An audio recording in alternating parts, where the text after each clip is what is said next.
This is your FBI.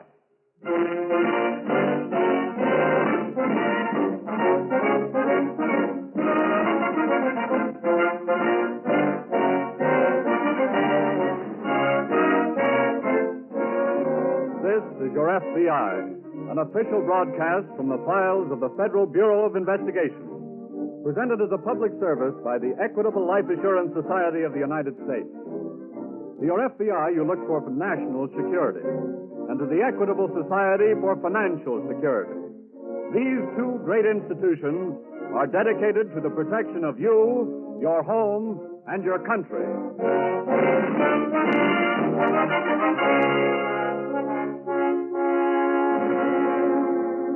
Tonight, the story of a crime against society, grand larceny.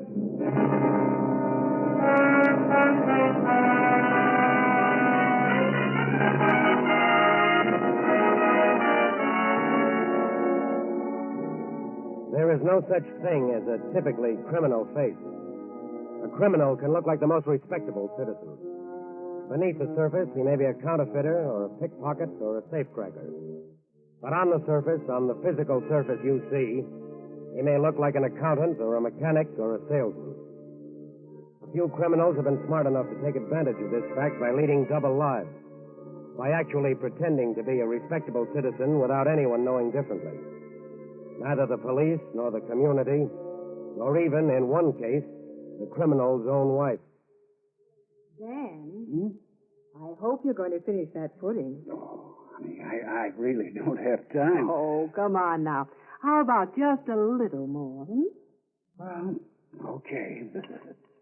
Well, the way you try to fatten me up, I'll have to start going to a gym. Well, you need your calories, Dan, with all that night work you do. Pays dividends, honey. Pays dividends. Oh, I know. I ran into Mrs. McKinney downtown today, and she said her husband said you were the top salesman of the company. Is that what she said? Mm-hmm. Well, of course, you know what we get if I top all sales for this month. No. What? A trip to Mexico, all expenses paid. Daniel. Yep. Hey, I'd better be getting underway. Oh, are you working again tonight? Got a good prospect I think I can land. Oh, Dan. I hate leaving you alone again, honey, but business is business. Oh, I don't mind that. I just don't like to see you work so hard. It pays dividends. Well, I wish there was some easier way of getting to Mexico. Honey, believe me, I'm getting us to Mexico the easiest way anybody could. Now, wait up.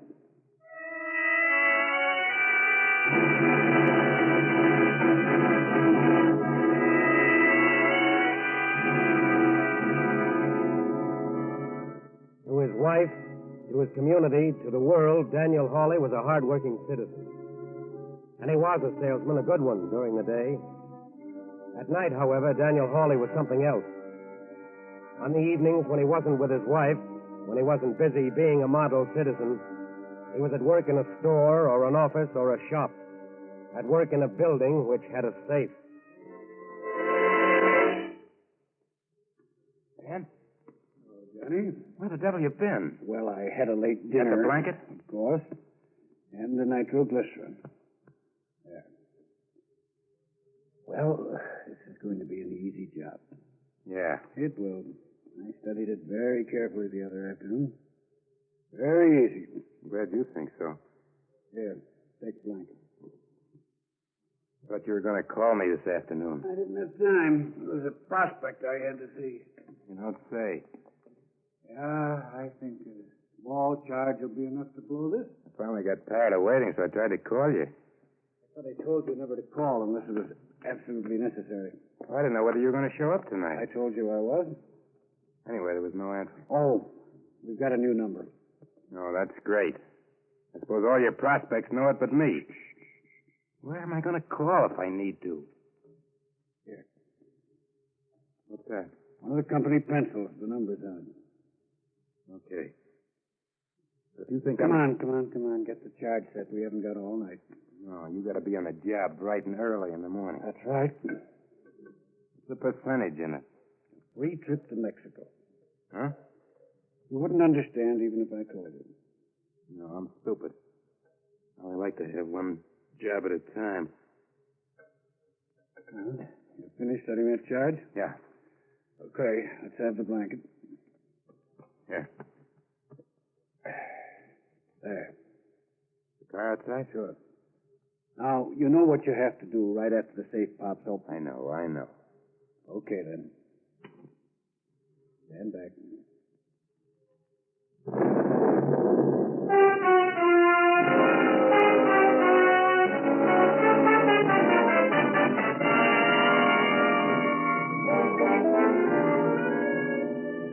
There can't be a perfect crime because there isn't a perfect human being. Criminals, like the rest of us, make mistakes, but theirs are more costly. And that safe which Daniel Hawley cracked with jewels for military precision instruments belonging to the United States. They weren't worth much, but just by taking them, he made one small mistake. One very little mistake, which was the worst he could make. He violated a federal law and thereby challenged the FBI. Did you get all the evidence the sheriff had, Will? Yes, right down to fingerprints. Any good ones? Not too good from this last job, but there were very clear ones from some of the others. Oh. They're being checked in the laboratory now. Say, how many jobs has this fellow pulled, anyway? Well, there's no way of knowing yet whether he was in on all of them. But in the last 3 years, there have been 14 burglaries in that district. All safe tracking? Yes, and all done in the same way. Come in. Oh, hello, Helen. Here's a teletype on those fingerprints. Fast work. Did you get anything? We sure did. Here's the file we have on the gentleman. Thanks, Helen. You're welcome. Well, seems he's an old hand at the game. Really? His record goes back to 1930. Between then and 1938, our friend was arrested 4 times. Oh. Petty larceny, attempted assault, burglary. What about after 38? Nothing. He got out of prison then and apparently has just disappeared. No record of his possible whereabouts. No. What's his name? Kaler. Joseph Kaler. Description? Yes. 5'10" and a half, heavy set, brown hair, brown eyes, no distinguishing marks. Just average looking. Yes, that's what he looked like in 1938, 7 years ago. So about all we know is that he has a record. And the sheriff doesn't have any more on him either. Nice blind alley. Well, he made the mistake of leaving his fingerprints around. He made the mistake of violating a federal law. Maybe he's made another one we don't know about yet. Well, if he hasn't, maybe he will. No maybes about that. They always do.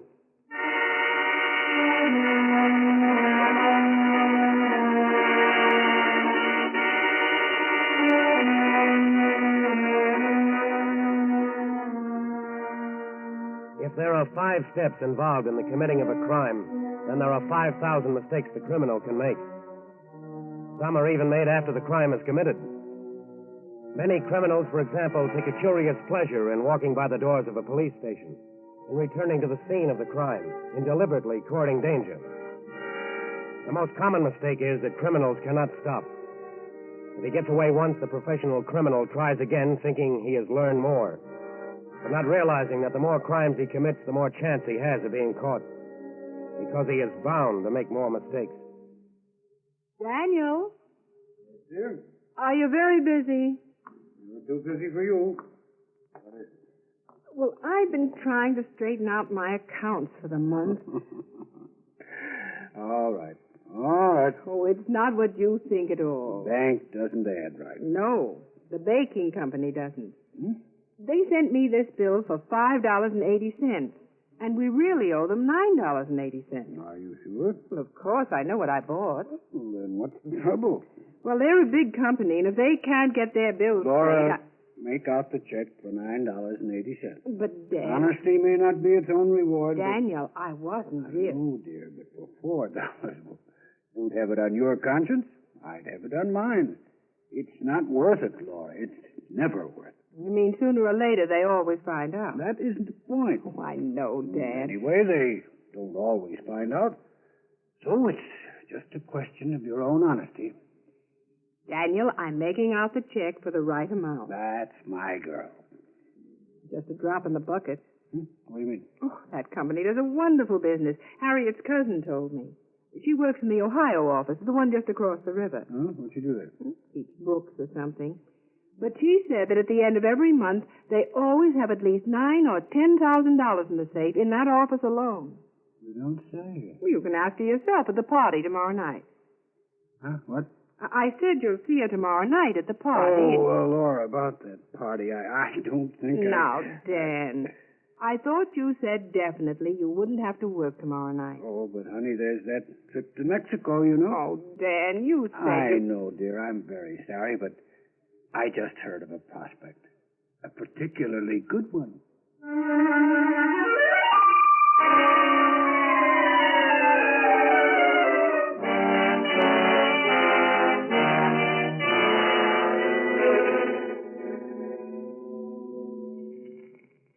You ready, Johnny?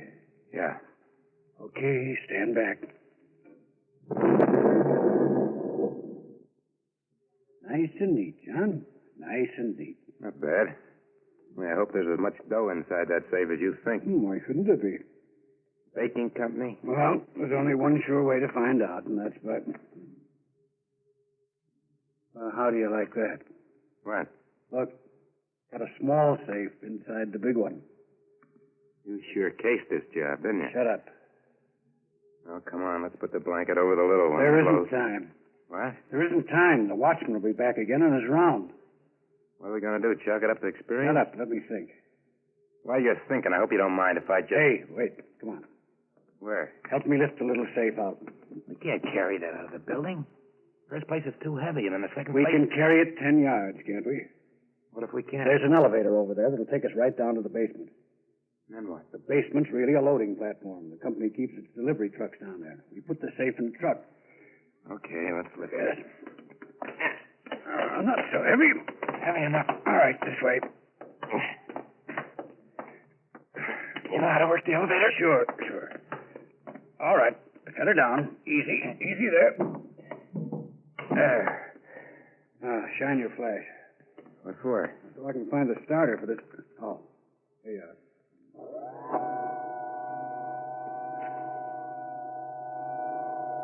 Hope that watchman's hard of hearing. Yeah, just hope he's on the other side of the building. Thought you said he was. That's where he's supposed to be. Which truck? Hmm? Okay. Let's pick her up and dump her on the back of this one. Lifting wallets is a lot easier on the back. Yes, but there's a lot less in them, too. All right, now set her down. Easy.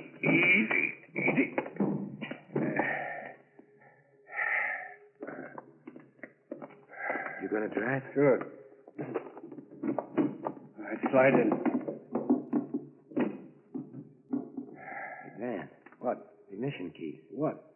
Where are the ignition keys? How are you gonna start this thing? Well, they always leave them in the truck somewhere. Where? It's usually on the little ledge under the... Watchman? Yeah. Shining his light around. Shut up. Where are those keys? Will you shut up? And suppose... All right, got him. Now, hold on tight, because the minute he turns, I'm going to move fast. Just started. You ready? Danny's shining the light on the elevator. It's too late now. Who's there? Oh. Who's there? Choke it. Who's in that truck? Come on. Get out of that truck now.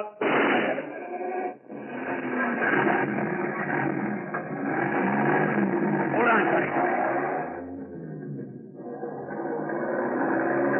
Okay. As we pull out of this alley, we're in the clear. Keep your eye out, Johnny, and you... Johnny. What do you know? He got you. Well, I'm sorry, friend, but there's no room for excess baggage on this trip, so...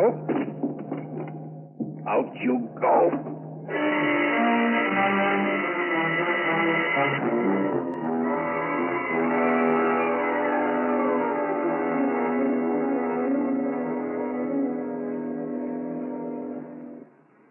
This is the way you figure it, Will. I lifted the small safe out here, then carried it over there to the elevator. Sure. Anything yet on when it was found, Tom? No, except he wasn't the one we were looking for. The description doesn't tally. Maybe his partner is the one we're looking for, either. Well, he left fingerprints all over the steering wheel of the truck and all over the small safe. We'll know soon enough if Same as the others. Even if they don't, he's a case for us. How do you mean? Well, he drove a stolen truck across the river and over the state line.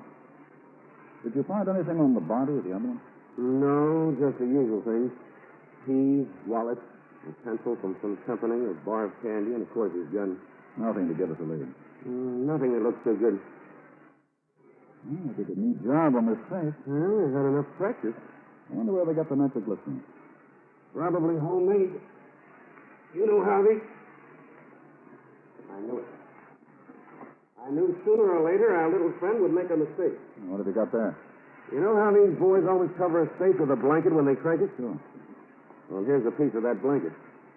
This time, Mr. Kaler, or whatever he calls himself, left his visiting card.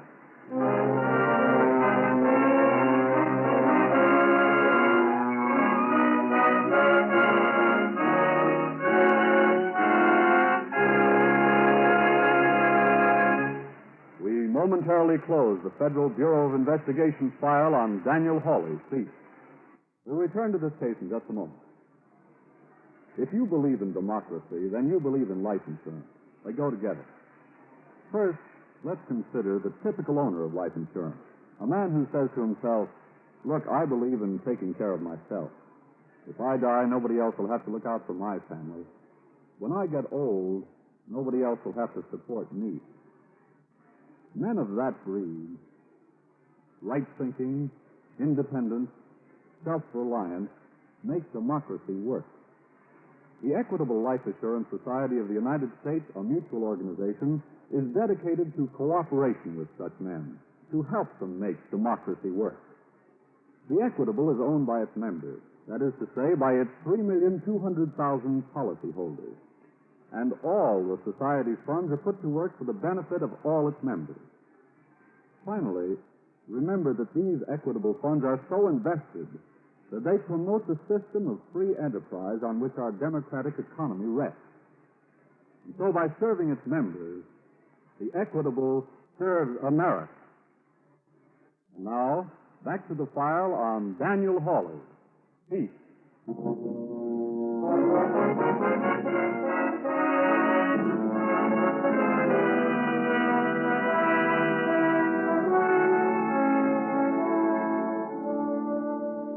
Crimes which would have been left unsolved years ago can be solved today and solved quickly for one reason: laboratory work. That's why the FBI has built up its own laboratory until it is now the best in the world. Years ago, a small piece of a blanket would not have been a clue. But in the Hawley case, it was the lead the special agents had been waiting for. They sent the piece of cloth immediately to the laboratory and had it analyzed. Had the texture, the weaving, the thickness, the dye, every conceivable element in that piece of blanket analyzed until they found who manufactured it.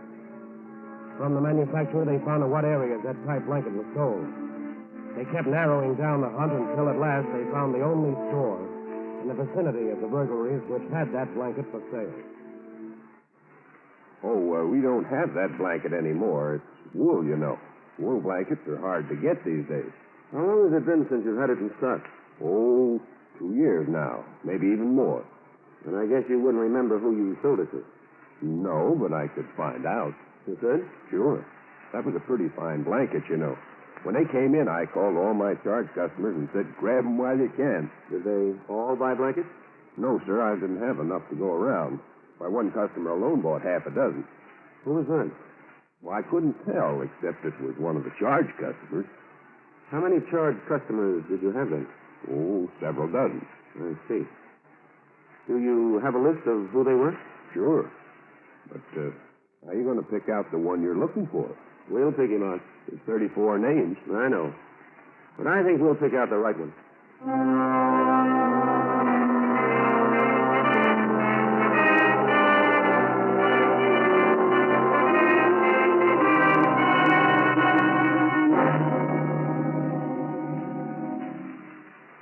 36 names, actually, Will. I know. It'll take quite a while to check all of them. Yes, I was thinking about that. Of course, we have his description. Or a description of him 7 years ago. And probably over a dozen men on that list could fit it. Let me see it again. Sure. Benton, Crockett, Andy, Green, Holt. That name. What about it? I've seen it someplace before. It's not a very unusual name. No, but I've seen it someplace. Where? But I'm trying to remember. Holly. Oh, that name was in the local paper this morning. A salesman named Dan Hawley won a contest. Yeah, I saw it, too. He worked for... Wait a minute. Have you still got the stuff that was found on the other man's body? Sure. Right here in the drawer. The pencil. Right. Here it is. Killer's product. That's who that salesman worked for. Daniel Hawley. Alias Joe Keeler. Oh, we can't be sure. It's too much of a coincidence. We still can't be sure. I know, but we've got Keeler's fingerprints. They match the prints on the steering wheel of that truck. And if Hawley's match... Well, suppose we visit Mr. Hawley and see if we can get his print.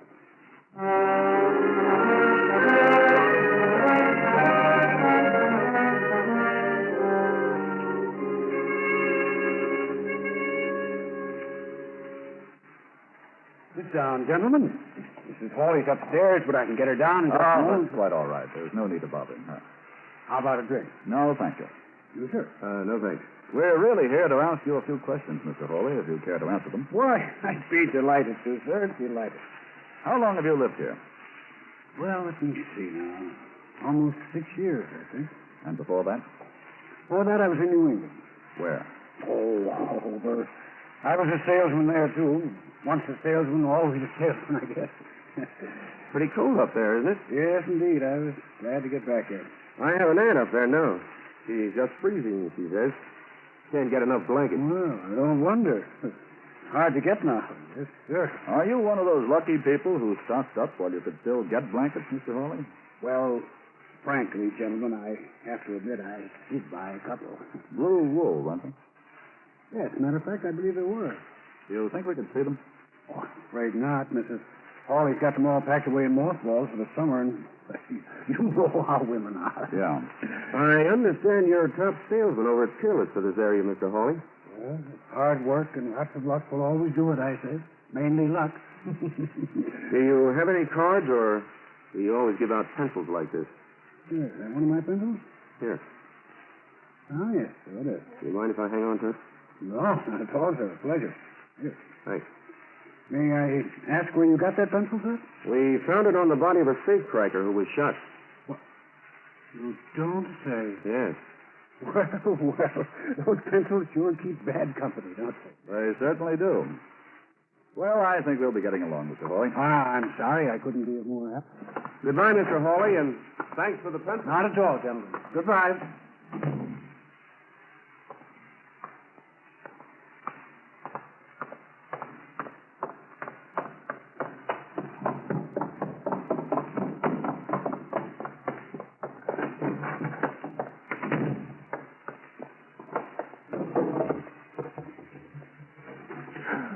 Why, Daniel, what in the world are you doing? Why, Are you packing? Why, Daniel Hawley, where are you going? to New York. New York? Yes.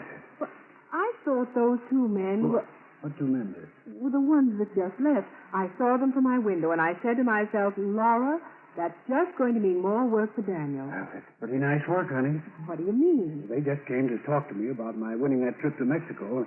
I've got to go to the New York office first to go through some kind of official ceremony. Well, it seems awfully funny to have to go to Mexico by way of New York, but as long as you're going to get there. Oh, I'm going to get there, honey. Don't you worry about that.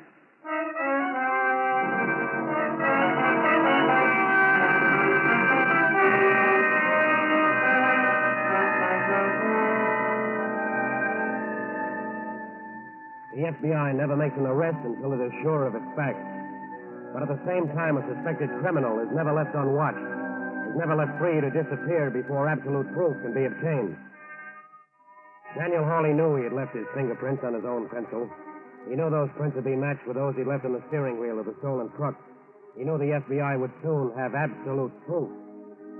And so he packed his bag, got in his car, and drove to the town railroad depot. When's the next train? Why, hello, Mr. Hawley. Oh, when's the next train? There's one due in right now. Let me have a ticket. Ticket? Yes. Don't you care where she's bound for? What? Oh, of course, of course. Well, maybe you won't want to take her. Well, where is it bound for? Let me see now. Yes. New Orleans. That's fine, fine. Just where you're going, huh? Yes. Let me have a ticket. Well, now, ain't that a piece of luck? Look, now? will you let me have a ticket or I won't make the train?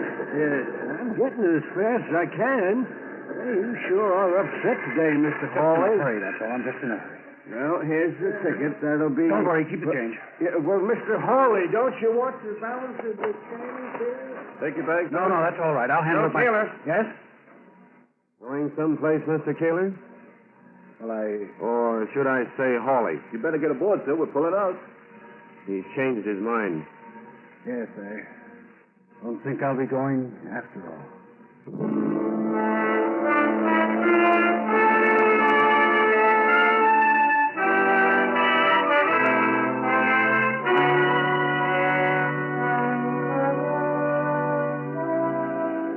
Like the rest of us, criminals make mistakes, only theirs are more costly. One small mistake can mean years in prison. But the worst mistake a criminal can make is to violate a federal law. Because when that happens, he finds himself up against the very thing that all criminals try to avoid, the FBI. Criminals don't try to stay clear of the FBI, don't try to avoid any encounter with it merely for melodramatic reasons. They have one simple, practical reason. They know that sooner or later they will be caught by the FBI. And once caught, they will be convicted.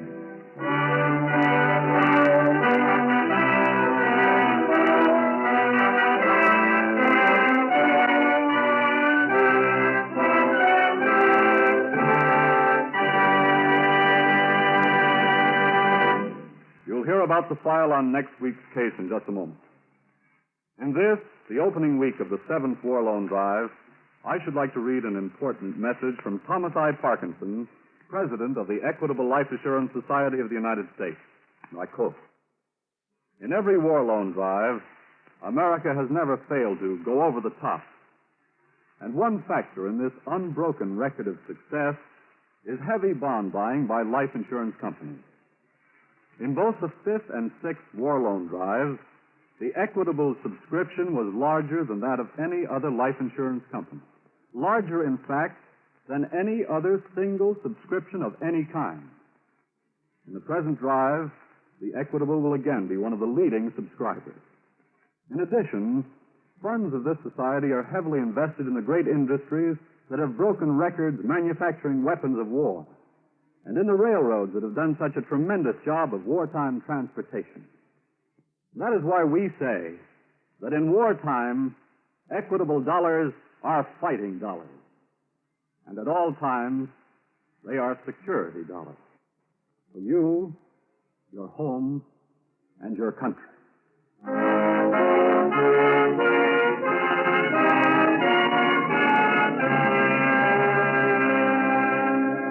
Next week, a crime against our war effort. Draft dodgers.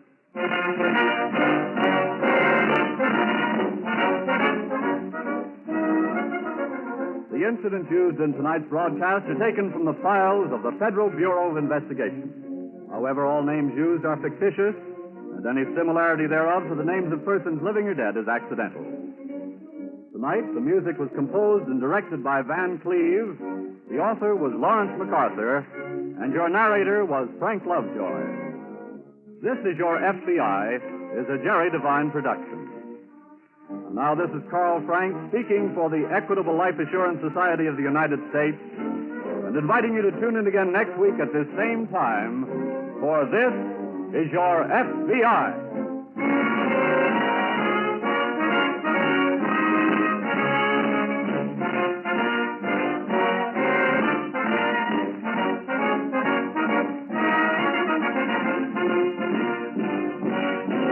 This is the Blue Network of the American Broadcasting Company.